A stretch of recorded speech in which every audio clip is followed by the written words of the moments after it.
아멘. 자, 오늘 우리에게 주시는 하나님의 말씀 우리 같이 교독하겠습니다.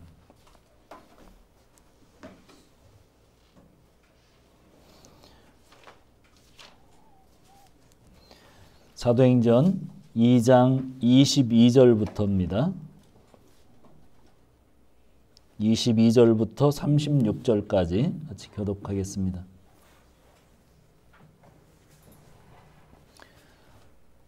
제가 한 절, 여러분이 한 절 이렇게 교독합니다.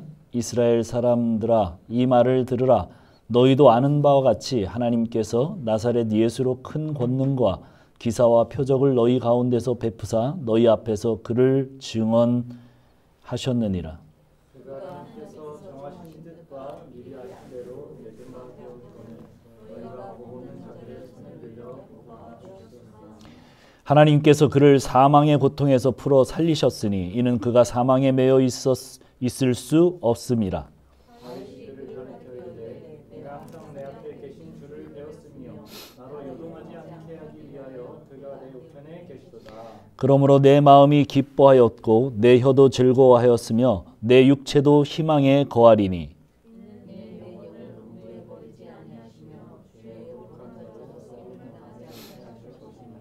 주께서 생명의 길을 내게 보이셨으니 주 앞에서 내게 기쁨이 충만하게 하시리로다 하였으므로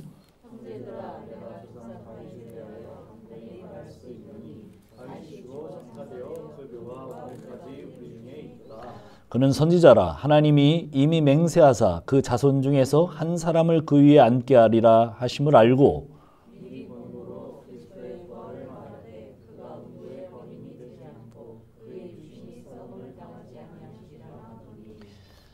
이 예수를 하나님이 살리신지라. 우리가 다 이 일의 증인이로다. 다 같이 하나님이 오른손으로 예수를 높이심에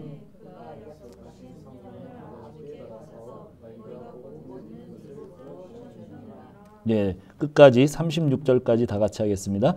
다윗은 하늘에 올라가지 못하였으나 친히 말하여 이르되 주께서 내 주에게 말씀하시기를 내가 내 원수로 내 발등상이 되게 하기까지 너는 내 우편에 앉아 있으라 하셨도다 하였으니 그런즉 이스라엘은 온 집은 확실히 알지니 너희가 십자가에 못 박은 이 예수를 하나님이 주와 그리스도가 되게 하셨느니라 하니라. 아멘. 자, 우리 같이 한번 인사하겠습니다. 앞뒤 옆 사람하고 인사하겠습니다. 하늘 복 받으세요. 새해에는 좋은 일 많이 생기세요. 같이 한번 더 인사합시다.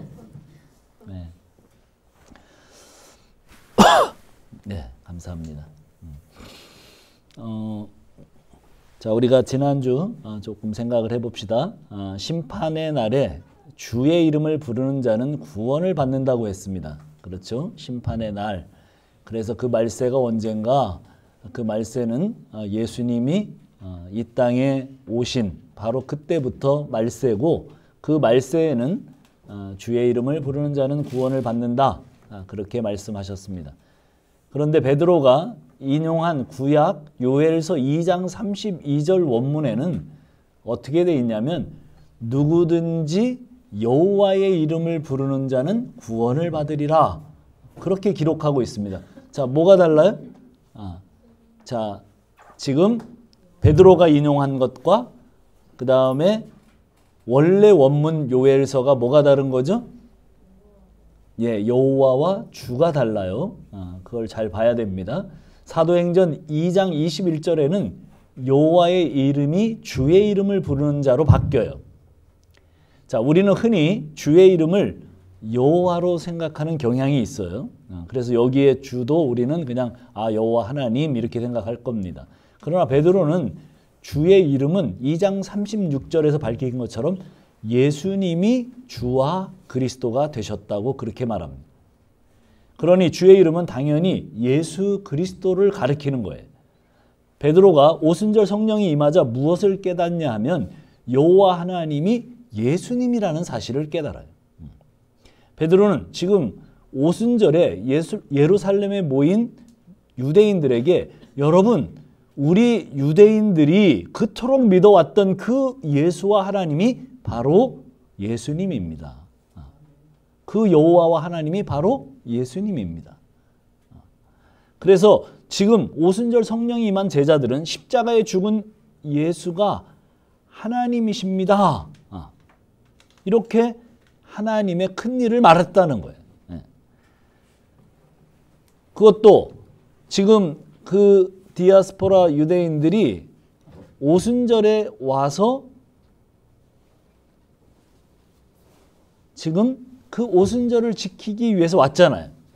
그런데 자기들이 난 곳 방언으로 뭐 쉽게 말하면 영어로, 로만어로, 또 뭐 아람어로, 저쪽에 그 아랍어로 그렇게 다 제대로 누가 지금 얘기하는 거? 제자들이 얘기하는 그 언어가 방언이었는데 자기들 방언, 자기들이 난 곳에서 듣던 방언으로 막 말하는 것을 하나님의 큰 일이라고 하면서 듣게 됐는데 그 하나님의 큰 일이 뭐예요? 그래서 그 방언이 와, 저 사람들, 저 갈릴리 촌 사람들 한 번도 유대 땅을 벗어나 본 적이 없는 저 사람들 입에서 웬 자기들 모국어 거기서 난 곳에 그 말로 듣게 됐는구나 하고 놀라는 것보다 더 놀란 게 뭐냐면 그 방언의 내용이에요. 그 메시지에 놀랐어요. 그래서 당황해서 뭐라고 했어요? 야, 너희들 세술에 취했다. 그러면서 조롱을 했단 말이죠. 베드로는 설교를 통해서 예수님을 주로 부르는 것을 이상히 여기지 말라고 지금 선포합니다. 우리가 예수를 주로 부르는 것은 요엘 선지자가 말한 말세에 부어줄 영이 임했기 때문에 예수를 주의 주라고 부르는 거다. 이렇게 말하는 거예요. 우리는 성령을 받았고 우리의 하나님이 누구신지를 알게 되었다는 거예요. 그리고 오늘 읽은 본문 22절이 그 주에 대한 설명이 이제 시작되는 겁니다. 하나님께서 예수님을 통해서 권능과 기적과 표적을 다 보이셨다. 자, 도저히 하나님이 아니시면 일어날 수 없는 그런 일들을 권능과 기적과 표적으로 다 보여주었다. 이렇게 얘기를 시작합니다. 우리가 조금만 생각해 봐도 물이 포도주가 되는 기적은 사람이 일으킬 수 없는 겁니다. 물론 하는 사람들이 있죠. 갑자기 꽃이 비둘기가 탁 되게 하는 사람들 알죠? 그 일명 마술사라고 하죠. 그 사람들은 뭐예요? 손이 빠른 거예요. 손이 빨라서 속임수로 어디다 숨겨놨던 비둘기를 꽃과 함께 팍 이렇게 펴는 거죠. 손이 빠른 그런 사람들을 우리는 마술사라고 합니다. 그러나 그런 마술이 아니었습니다. 물이 사람들 눈앞에서 포도주가 되는데 그 질을 바꿀 수 있는 거는 사람은 못해요. 말로 그 질을 바꾼다? 이것은 도저히 할 수 없는 일입니다. 하나님이시기 때문에 할 수 있는 거죠. 물은 물이에요. 10년을 기다려도 물이 포도주가 되지는 않습니다. 38년 동안 자리를 보존하고 누워있던 병자는 예수님이 자리를 들고 걸어가라고 하는 한마디에 자기가 깔고 누워있던 자리를 들고 걸어갔습니다. 우리가 경험해서 아는 거지만 한쪽 다리를 다쳐서 뭐 한 2달 동안 기부스를 하고 누워있으면 거기에 근육이 다 빠져나갑니다. 그리고 다시 걸으려고 하면 그 기부스를 띄고 걸으려고 하면 최소한 일주일 이상 뭐를 해야 됩니까? 재활 운동을 해야 돼요. 그래야 다시 걸을 수 있습니다. 그런데 예수님이 내 자리를 들고 일어나 걸으라 그러니까 어떻게 해요? 걸어갔어요. 자리를 들고 걸어갔어요. 38년 동안 누워있던 사람이 자기가 누워있던 그 자리를 들고 갈 수 있을 정도로 회복이 됐습니다. 우리의 뼈와 근육을 지으신 분이시죠. 그분이. 그분의 말은 곧 우리의 모든 몸을 그냥 한 번에 회복시킬 수 있습니다. 심지어는 죽은 사람도 그분 한마디에 살아났습니다. 죽은 나사로가 시체가 썩는 냄새 그 모든 붕대를 감고 있는데 거기에서 나사로야 나오너라. 그럴 때 나사로가 그 죽음에서 걸어 나왔습니다. 자, 그냥 예수님이 기적을 일으키는 단순히 그런 분이다 이런 얘기가 아니죠. 뭐예요? 그 사인이 뭐예요? 하나님이시다. 그런 거예요. 모세는 하나님의 지팡이로 하나님께서 명하신 홍해를 갈랐습니다. 밤새도록 바람이 불어와서 그 홍해를 가르고 몇십만 명의 그 이스라엘 백성들이 거기를 건널 수 있었습니다. 그런데 하나님이신 예수님은 밤새도록 바람을 불게 하시는 것이 아니라 밤새도록 거센 바람과 풍랑이 일어나고 있는 바다를 어떻게 해요?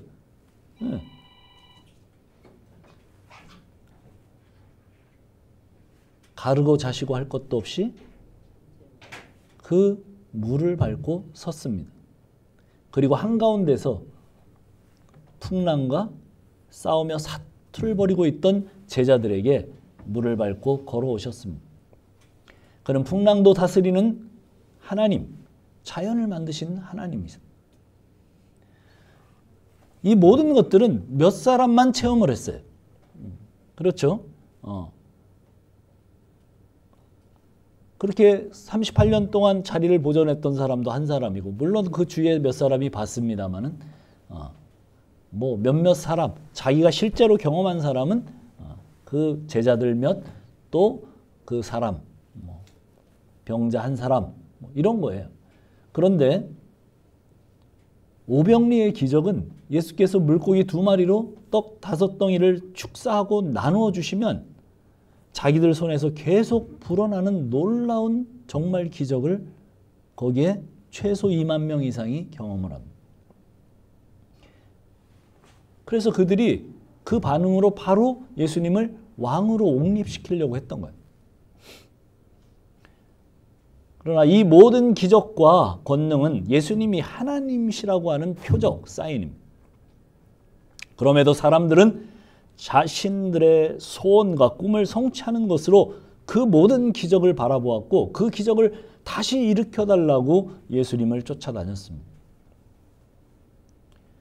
그러나 사실 그런 기적으로 사람들을 구원할 수 없음을 주님도 아시고 하나님도 아셨어요.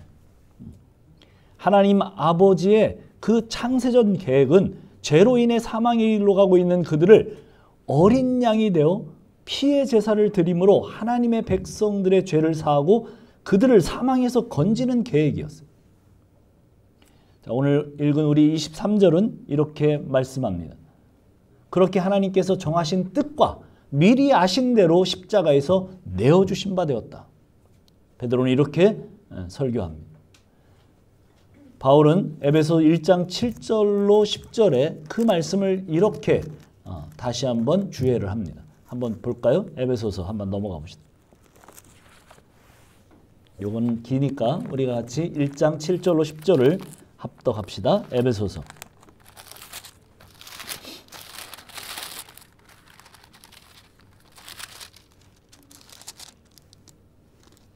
같이 한번 읽겠습니다. 다 찾으셨습니까? 다 찾았으면 한번 읽겠습니다. 시작. 우리는 그리스도 안에서 그의 은혜의 풍성함을 따라 그의 피로 말미암아 속량 곧 죄사함을 받았느니라.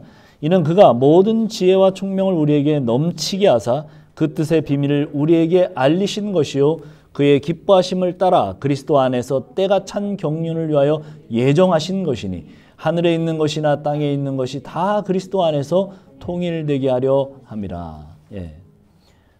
언제? 창세전에 그렇게 경륜을 위해 예정하신 바라고 성경은 설명을 합니다. 그리고 하늘에 있는 것이나 그 이유는 땅에 있는 것이 다 그리스도 안에서 통일되게 하려고 그렇게 하셨다는 거예요. 예수 그리스도 안에서 통일되게 하는 것, 이것이 천지창조의 목적입니다. 천지창조의 목적은 하늘에 있는 것이나 땅에 있는 모든 것이 예수 그리스도 안에서 통일되어지는 것, 그것입니다. 골로새서 1장 15절 이후의 말씀은 이렇게 설명합니다. 그는 보이지 아니하는 하나님의 형상이시요 모든 피조물보다 먼저 나신 이시니 만물이 그에게서 창조되되 하늘과 땅에서 보이는 것들과 보이지 않는 것들과 혹은 왕권들이나 주권들이나 통치자들이나 권세들이나 만물이 다 그로 말미암고 그를 위하여 창조되었고 또한 그가 만물보다 먼저 계시고 만물이 그 안에 함께 섰느니라. 모든 만물이 예수님을 위해 창조되었다고 말씀합니다.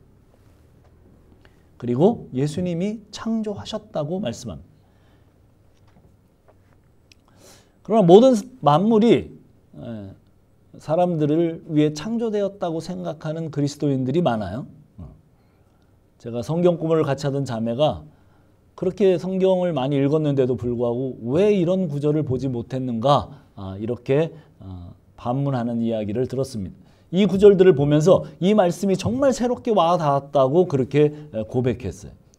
우리는 흔히 하나님이 우리를 사랑하셔서 모든 만물을 창조하셨다고 알고 있습니다. 그런 의미에서 우리는 그렇게 찬양을 합니다. 당신은 사랑받기 위해 태어난 사람 이렇게 축복하며 노래하죠. 그러나 사실은 이 모든 만물은 하나님이신 예수님이 창조하셨고 하나님이신 예수님을 위해 창조된 만물이다. 그렇게 성경은 설명하고 있습니다.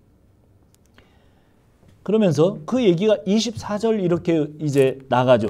사도행전 2장 24절 하나님께서 그를 사망의 고통에서 풀어 살리셨으니 이는 그가 사망에 매어 있을 수 없습니다. 하나님께서 창세 전에 정하신 뜻과 미리 그 모든 것으로 십자가의 사건이 일어났고 그리고 또 이제 부활을 통해서 이제 그 사건을 얘기하십니다. 예수님이 이미 정하신 뜻과 미리 아신 대로 창세전의 계획대로 십자가에 죽으시고 부활하셨다는 것. 베드로가 이 부활을 하나님께서 사망의 고통에서 풀어 살리셨다고 표현합니다. 예수님은 나사로가 죽었을 때 그의 누이들과의 대화에서 이렇게 말씀하십니다. 나는 부활이요 생명이니 나를 믿는 자는 죽어도 살겠고 그렇게 말씀하세요. 우리가 걸려있는 사망의 증상과 덫으로부터 우리를 부활로 풀어내신 주님은 누가복음 4장 18절에서 19절을 통해 이 땅에 오신 목적을 말씀하십니다. 주의 성령이 내게 임하셨으니 이는 가난한 자에게 복음을 전하게 하시려고 내게 기름을 부으시고 나를 보내사 포로된 자에게 자유를 눈먼 자에게 다시 보게 함을 전파하며 눌린 자를 자유롭게 하고 주의 은혜의 해를 전파하게 하려 하십니다. 주의 은혜의 해는 우리가 아는 것처럼 희년을 뜻합니다. 모든 것을 회복시키는 해. 그게 7년째 안식년이죠. 그래서 7년째 안식년에는 모든 이스라엘 사람들은 땅도 쉬고 농사도 쉬고 모든 일도 쉬고 다 쉬어야 했습니다. 사람도 다 쉬어야 했어요. 그러니까 종들도 쉬고 다 쉬는 거죠. 그 쉬는 7년 안식이 7번 반복되면 50년째 77에 49 그리고 그 다음 해에 50년 안식년이 뭐예요? 그게 희년이에요.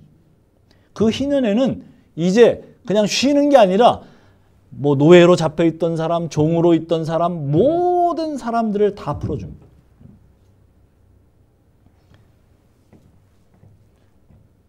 예수를 믿는다는 것은 더 이상 나를 구속하는 것들로부터 구속당하지 않고 볼 수 없었던 것을 보게 되고 나를 짓누르던 것으로부터 자유해진다고 하는 선포예요. 자, 오늘도 어제와 같은 현실이 반복되고 나를 둘러싼 그 어떤 것도 변화의 조짐이 보이지 않는 노예의 삶. 그것이 누구의 삶이었어요? 출애굽 전에 그 이스라엘의 삶이었어요. 그 노역과 압박과 그 서름, 다른 민족에게 자기 민족이 모두가 노예가 돼서 살고 있는 그 현실. 그 어두운 밤을 지나고 있던 그들에게 하나님께서 오래전부터 준비하시죠. 누구를 준비합니까? 예, 이제 모세를 준비하시고 모세를 태어나게 하시고, 그리고 그 어두운 밤은 계속 되었지만 결국은 그 모세를 통해서 이스라엘은 출애굽이 됩니다.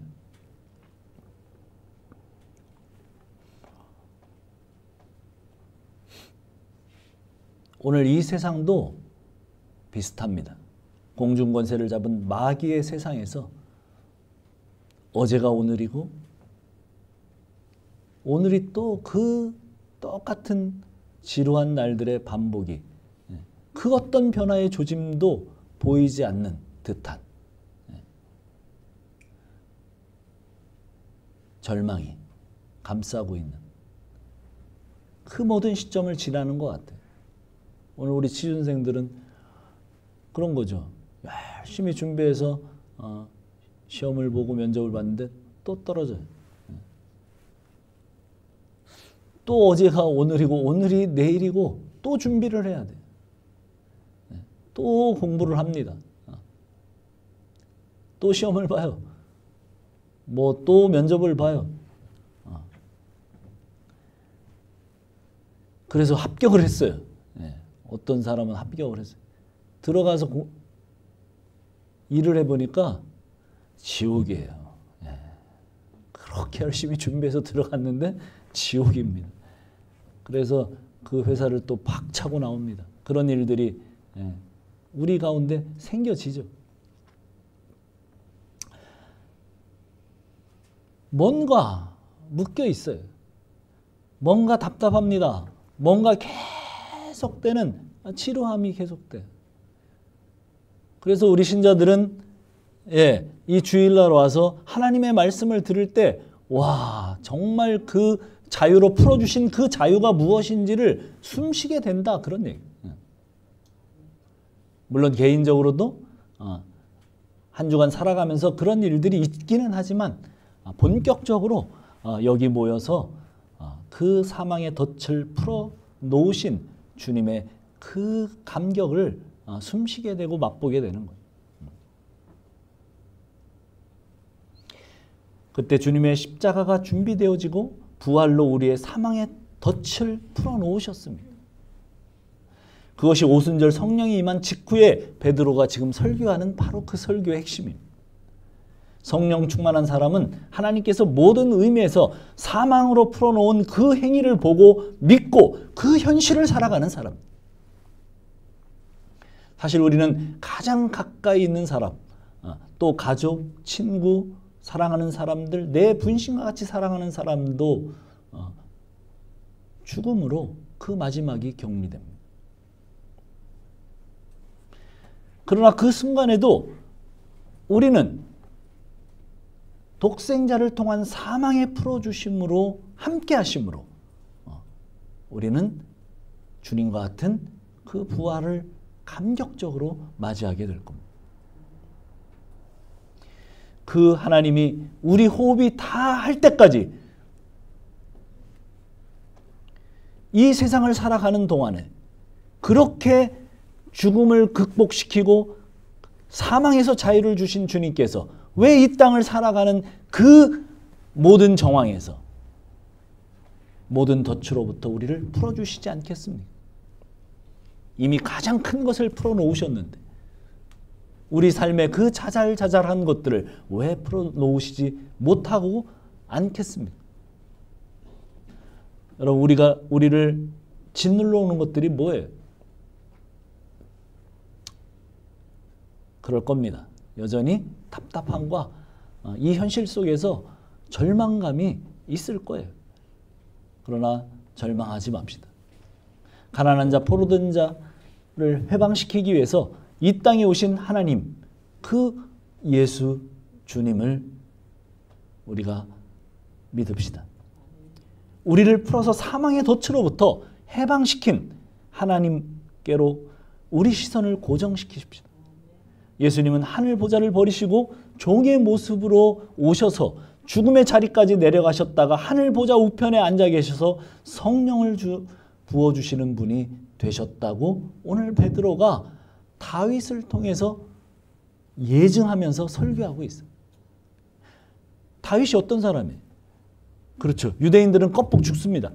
그렇지. 다윗이 얘기했으면 하나님의 말씀이에요. 다윗이 얘기했으면 그들이 그 모든 것들이 맞다고 생각하는 거예요. 그런데 그 다윗의 이야기의 결론이 뭐예요? 그 주가 하늘 보좌 위로 가셨고 그 하늘 보좌 위에서 통치하실 거라는 거예요. 심판하실 거라는 거예요. 누군데? 자기들이 그를 죽인 그런 사람들인데. 그 유대인들이 지금 베드로의 설교를 들으면서 얼마나 가슴이 절리겠습니까? 그래서 이제 조금 있다가 어떻게 반응합니까? 그러면 우리가 어떻게 해야 됩니까? 어찌할꼬? 이렇게 이제 나가게 되는.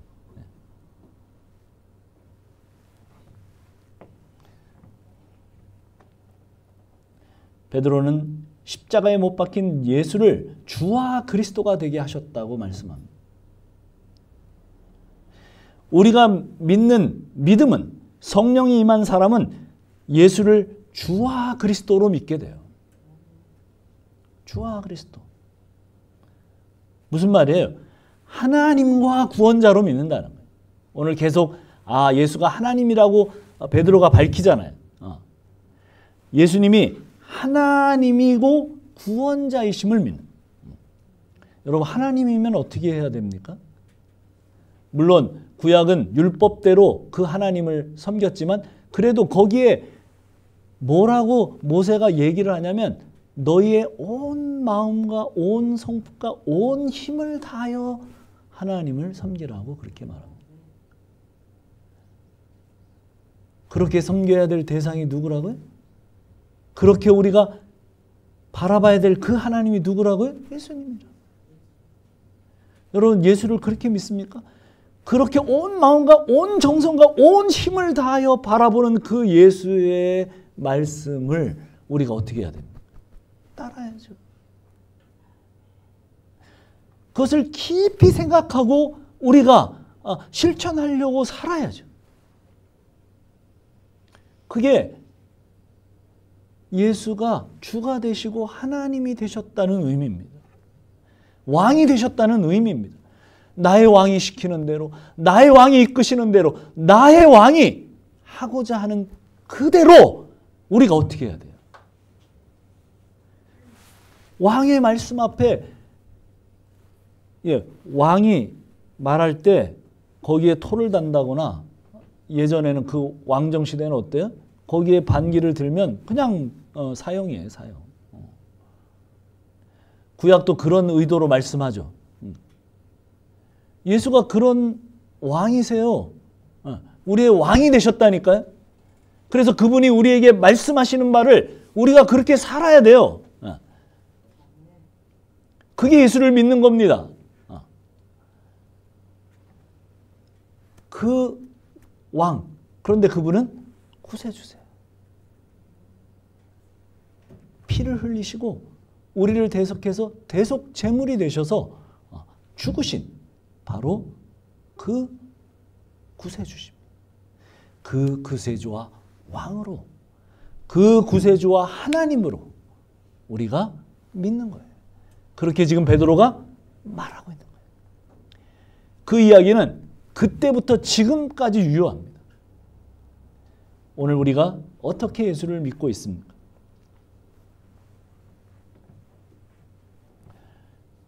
그리고 성령을 받은 베드로는 자기와 제자들이 십자가 부활의 증인이라고 외칩니다. 오늘도 우리가 2000년 전에 오순절에 임했던 그 성령을 받고 우리도 교회 안으로 들어오게 된 거예요. 예수를 믿게 된 거예요. 우리도 베드로가 받은 그 성령을 우리도 똑같이 받았습니다. 아멘이세요? 네, 똑같이 받았어요. 그렇다면 우리의 삶에도 우리는 예수님의 그 십자가 부활을 외치는 복음의 증인이 되어야 마땅해요. 너무나 마땅하잖아요. 그들이 처음 성령을 받고 외치는 말이 뭐예요? 예수가 십자가에 죽으시고 부활하셨다. 그리고 우리의 주와 그리스도가 되셨다. 그 얘기예요. 이거는 2000년 동안 모든 설교자, 모든 기독교인들을 통해서 밖으로 외쳐진 함성입니다. 이거는 변할 수 없어요. 이것은 변할 수 없는 진리예요. 우리가 성령을 받았다면 이 안에서 이 말을 하고 살아가는 예수님의 증인입니다. 올 한 해 우리가 그런 증인으로 살게 되는 역사가 계속해서 우리 형제 자매들 가운데 일어나는 한 해가 되기를 축복합니다. 기도하겠습니다. 우리 다 같이 기도합시다. 베드로의 설교는 아주 짧게 나와 있습니다만은 핵심은 아주 간단하게 요약이 됩니다. 그것은 유대인들이 십자가에 못 박아 죽인 그 예수가 하나님께서 주와 그리스도가 되게 하셨다. 그리고 성령을 받은 우리는 그의 증인이다. 똑같습니다. 우리도 그의 증인이 되는 것이 마땅합니다. 우리는 이미 하늘 호흡을 하고 있는 사람이고 하나님의 말씀이 우리 가운데 성령을 통해서 우리 안에 완전히 우리를 사로잡은 사람들입니다. 그렇다면 우리는 이제 주의 명령을 따라서 주의 십자가와 부활의 증인이 되는 삶을 사는 것, 그것이 성령이 임한 제자들의 태도입니다. 자, 우리가 이것을 묵상하며 주님 앞에 나아갑시다. 주님 앞에 기도합시다. 하나님 감사합니다. 우리의 주인이 되시고 우리의 하나님이 되시고 우리의 왕이 되셔서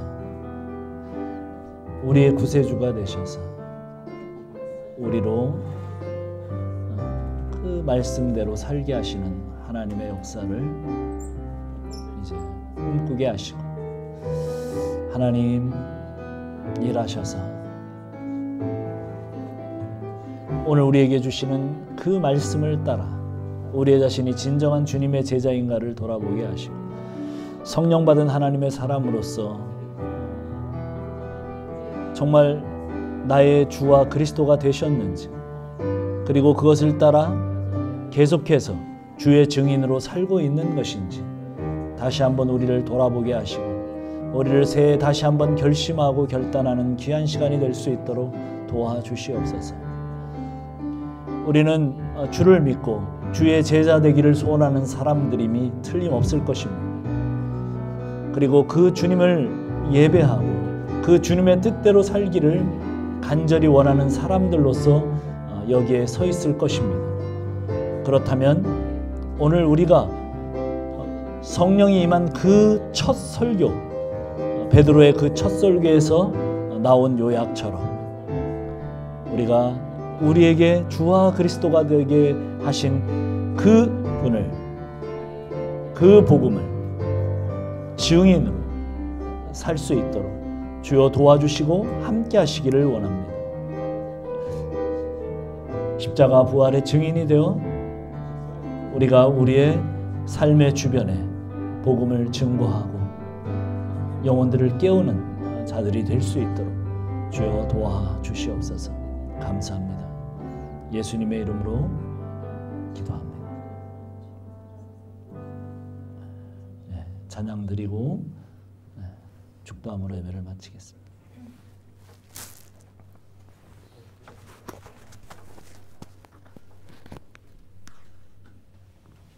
네, 함께 내 되신 주를 참 사랑하고 찬양하겠습니다.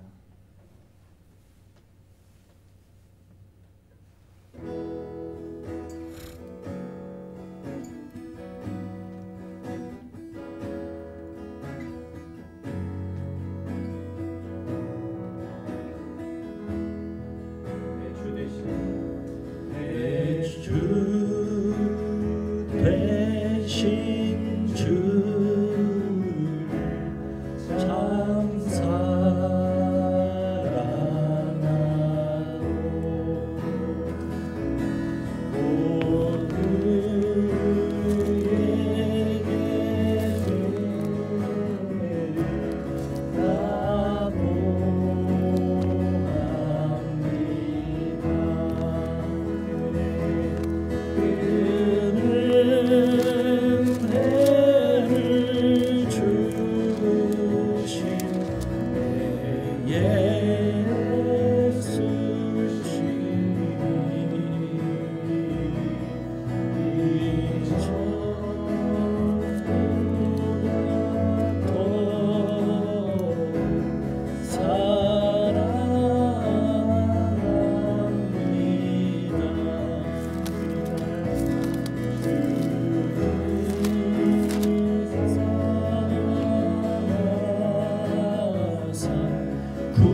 그가 시완 쓰신 내 주 배우리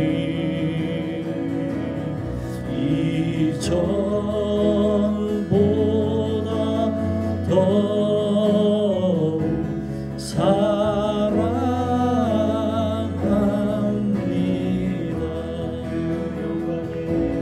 그 영광의 나라 들어가서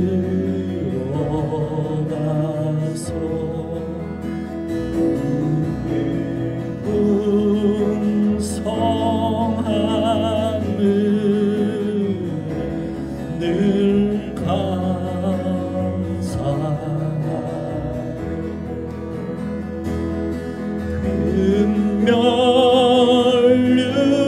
금멸류관 쓰고 나 찬송할 만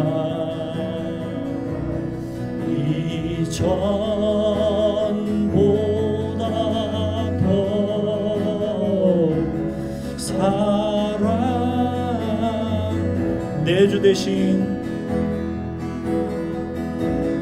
내 주 되신 주 참 사랑하고 곧 그에게 죄 다 고합니다.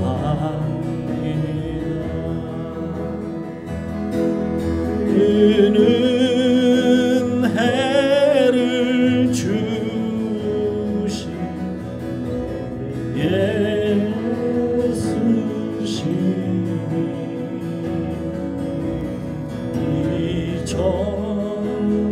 이전보다 더욱 사랑 한 번만 더 내 주 대신 내 주 되신 주 참 사랑하고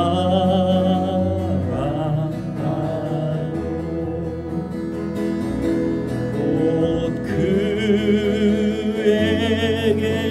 죄 다 고합니다.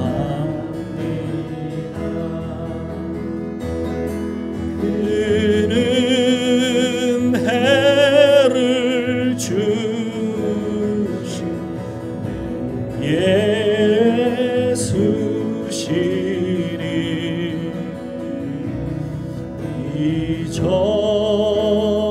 이전보다 더욱 사랑합니다.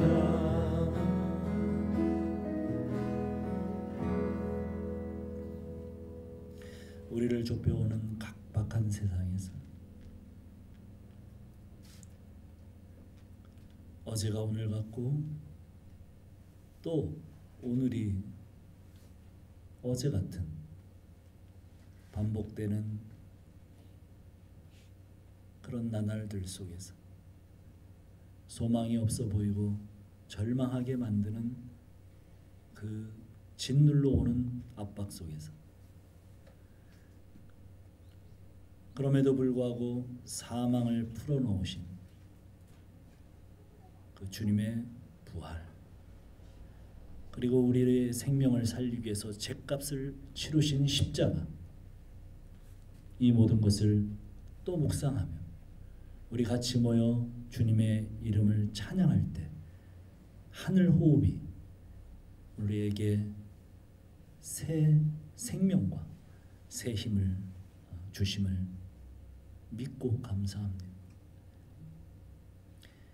오늘 우리의 주와 그리스도가 되게 하신 것은 우리로 그 십자가 부활의 증인으로 이 땅을 살라고 우리에게 주신 소명인 것을 또 믿습니다. 오 주님, 우리로 그 증인된 삶을 또 이 한 해 두벅두벅 그렇게 살아갈 수 있는 힘과 은혜를 더하여 주시옵소서. 이제는 우리 구주 예수 그리스도의 그 십자가에 못 박기까지 우리를 사랑하신 그 사랑하심과 그 아들을 십자가에 내어주시기까지 우리를 사랑하신 그 한량없는 사랑하심과 성령님의 감동, 그래서 우리가 마침내 그 모든 것들을 깨닫고 주님을 주와 그리스도로 부르게 하시는 성령님의 교통하심, 이제로부터 영원까지 우리 모든 형제 자매 위에 그 머리 위에 함께 하시기를 간절히 축원합니다.